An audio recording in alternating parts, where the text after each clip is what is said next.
But were Argentina's results fixed by this man, their delighted military dictator?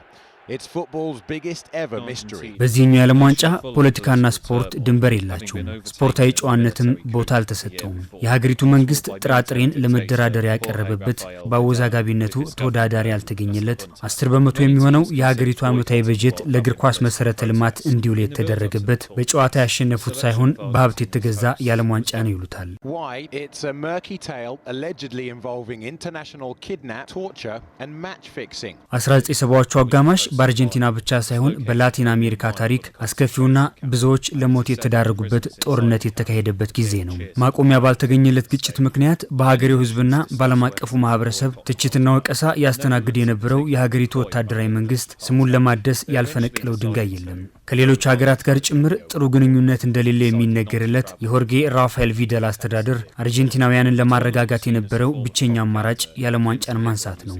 አንዳንድ የፖለቲካ ተንታኞችና ጸሐፊያን 1970ዎቹ መጨረሻ የአርጀንቲና አምባገነን ስርዓት ሊያበቃ የተቃረበበት በአንጻሩ ደግሞ ዲሞክራሲ ሊወለድ የተጸነሰበት ነው ይላሉ። ፊፋ የ1978ቱን የዓለም ዋንጫ እንድታዘጋጅ ለአርጀንቲና እድል ከሰጣት በኋላ $800 ሚሊዮን በመመደብ 3 አዳዲስ ስቴዲየሞችን መገንባትን ጨምሮ ሌሎች የመሰረተ ልማት ስራዎችን አከናውናለች። በሰዓቱ ለዓለም ዋንጫ ዝግጅት የተመደበው ገንዘብ የሀገሪቱን 10 በመቶ ዓመታዊ በጀት የሚሸፍን መሆኑ ደግሞ ሌላ ቅሬታን የፈጠረ ጉዳይም ሆኖ አልፏል።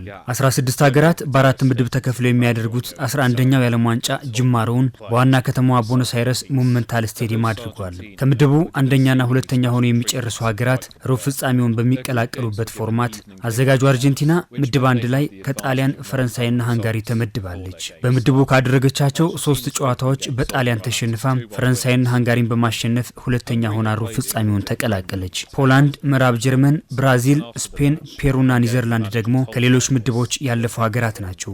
በወቅቱ በነበረው ፎርማት ከምድባቸው ያለፉት 8 ሀገራት በድጋሚ በሁለት ምድብ ተከፍለው ጨዋታቸውን ካደረጉ በኋላ የየምድቡ አሸናፊዎች የፍጻሜ ተፋላሚ መሆናቸውን ያረጋግጣሉ። ምድብ 2 ላይ ከብራዚል፣ ፔሩና ፖላንድ የተደለደለችው አርጀንቲና ባዘጋጀችው ዓለም ዋንጫ በፍጻሜው ለመገኘት ግዴታ ምድቡን በበላይነት ማጠናቀቅ ይጠበቅባታል። በመጀመሪያው ጨዋታ ፖላንድን 2-0 አሸነፈች። በሁለተኛው ጨዋታ ደግሞ ከጠንካራዋ ብራዚል 0-0 ተለያየች። አምባገነኑ የአርጀንቲና መንግስት ወደሚፈልገው የዓለም ዋንጫ ለመጠጋት ከፔሩ የምታደርገው የምድቡ የመጨረሻ መርሃ ግብር የሞት ሽረት ጉዳይ ነው። Ledesma says this was in return for Peru agreeing to lose a crucial World Cup game against Argentina. አቻ መለያየትም ሆነ በጠባብ የግብ ልዩነት ማሸነፍ ብሔራዊ ቡድኑን ከስንብት አያድነውም። ምክንያቱ ደግሞ የቅርብ ተፎካካሪዋ ብራዚል በ5 ንጹህ ግብ የምድቡ አናት ላይ መቀመጧ ነው። በግብ ከብራዚል በላይ ለመቀመጥ በትንሹም ቢሆን 4 ግቦችን የማስቆጠር ግዴታ ውስጥ የገባው የአርጀንቲና ብሔራዊ ቡድን ከሜዳ ውጭ በሌላ መፍትሄ ተጠምዷል። ሆርጌ ራፋኤል ቪዳል የአርጀንቲና ወታደራዊ ስርዓት መሪ ናቸው። በጦርነትና በግጭት የጠፋውን ስማቸውን ለመመለስ የትኛውንም ነገር ከፍለው የዓለም ዋንጫን ወደ ሀገራቸው ማምጣት እንዳለባቸው አምነዋል። በእርግጥ ስፖርት ከየትኛውም ነገር በላይ አንድነትን የማምጣት ትልቅ ኃይል አለው። ብዙዎች የሚሰባሰቡበት እግር ኳስ ሲሆን ደግሞ ትርጉሙ ከዚህም ከፍ ይላል። ፕሬዚዳንቱ ሆርጌ ቪዳል በእግር ኳስ ሰላምን ለማምጣት መሞከራቸው ባልከፋ ነበር። ችግሩ ያለው ግን ወዲህ ነው። ዜጎቻቸው የፈለጉትን የሰላም አየር እንዲተነፍሱ ግዴታ አርጀንቲና ዋንጫውን ካልወሰደች አንድነት አይኖርም ማለታቸው ነው። ሆርጌ ቪዳል አርጀንቲና ከፔሩ ጨዋታዋን ከማድረጓ በፊት ከወቅቱ የፔሩ መሪ ጀነራል ፍራንሲስኮ ሞራሌስ ጋር ድርድር ይጀምራሉ። የወቅቱ የአርጀንቲና ብሔራዊ ቡድን አሰልጣኝ ሲዛር ሉዊስ ሚኖቲ በዓለም ዋንጫው ጠንካራውን ቡድን ይዘው ለመቅረብ ከ1976 ጀምሮ ለ2 ዓመታት ተዘጋጅተዋል። አሰልጣኙ ከፌዴሬሽኑ ጋር በመነጋገር ተጫዋቾች ከአርጀንቲና ውጭ ወዳሉ የአውሮፓ ሊጎች እንዳይዘዋወሩ ጭምር ሕግ በማውጣት ሲዘጋጁ ቢቆዩም ዋንጫውን አጥብቀው በሚፈልጉት የሀገሪቱ መሪ ግን እምነት አልተጣለባቸውም። ከተጫዋቾቻቸው በላይ ገንዘባቸውን ያመኑት የሀገሪቱ መሪዎች ጨዋታው ከመጀመሩ 48 ሰዓት ቀደም ብሎ ከተጋጣሚያቸው የፔሩ ባለስልጣናት ጋር ቦኖስ አይረስ ውስጥ ሸራተን በተባለ ሆቴል ባደረጉት የድብቅ ስምምነት አርጀንቲና 4 ከዚያ በላይ ግቦችን አስቆጥራ ለፍጻሜ የምትደርስ ከሆነ ለፔሩ 35000 ቶን ጥራጥሬና $50 ሚሊዮን ለመስጠት ቃል ይገባሉ። በተጨማሪም መኖሪያቸውን በአርጀንቲና ያደረጉም የጀነራል ፍራንሲስኮ ሞራሌስ መንግስት ዋነኛ ተቃዋሚ የነበሩ 13 የፔሩ ፖለቲከኞችን አሳልፈው እንደሚሰጡም ከስምምነት ላይ ይደረሳል። rebrand itself. በሌላ በኩል ከፔሩ ተጫዋቾች ጋር ድርድር ስለመደረጉም በሰዓቱ የብራዚል መገናኛ ብዙሃን አውታሮች ዘግበዋል። በተለይ አርጀንቲና ውስጥ የተወለደው የፔሩ ብሔራዊ ቡድን ግብ ጠባቂ ራሞን ኩይሮጋም ጉዳዩን እንዲያስፈጽሙ የቤት ስራ ከተሰጣቸው ተጫዋቾች በቀዳሚነትም ይጠቀሳል። በሁለቱም የምድብ ጨዋታዎች በብራዚልና በፖላንድ የተሸነፈችው ፔሩ ከአርጀንቲና የምታደርገው የመጨረሻ ጨዋታ ከመርሃ ግብር ማሞያነት ያለፈ ትርጉም የለውም። ከዚህ ሁሉ ስምምነት በኋላ የአርጀንቲናና ፔሩ ጨዋታ በሮዛሪዮ ይጀምራል።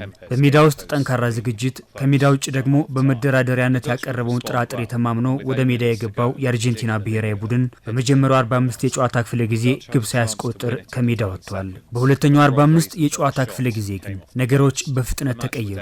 አርጀንቲና 6 ግቦችን በማስቆጠር ፔሩን በሰፊ የግብ ልዩነት አሸነፈች። አምባገነኑ ፕሬዝዳንት ሆርጌ ቪደላም ጨዋታው ከመጀመሩ ከደቂቃዎች በፊት ከአሜሪካዊ ፖለቲከኛ ሄነሪ ኪሲንገር ጋር በፔሩ የተጫዋቾች የመልበሻ ክፍል ውስጥ በመግባት ውጤቱ ለአርጀንቲና ምን ያክል እንደሚያስፈልጋት ከማስጠንቀቂያ ጋር ስለመናገራቸውም ይፋ ተደርጎ የነበረ ሲሆን የፔሩ ተጫዋቾች የተባሉትን ካደረጉም ወደ ሀገራቸው ሲመለሱ ዳጎስ ያለ ሽልማት እንደሚጠብቃቸውም ተነግሯቸዋል ተብሏል። ምንም እንኳን ጨዋታው ለፔሩ ብሔራዊ ቡድን ትርጉም ባይኖረውም የተወሰኑ ተጫዋቾች ገንዘብ ከሀገር ክብር አይበልጥም በማለት ቢቃወሙም ፔሩን ከሽንፈት መታደግ አልቻሉም።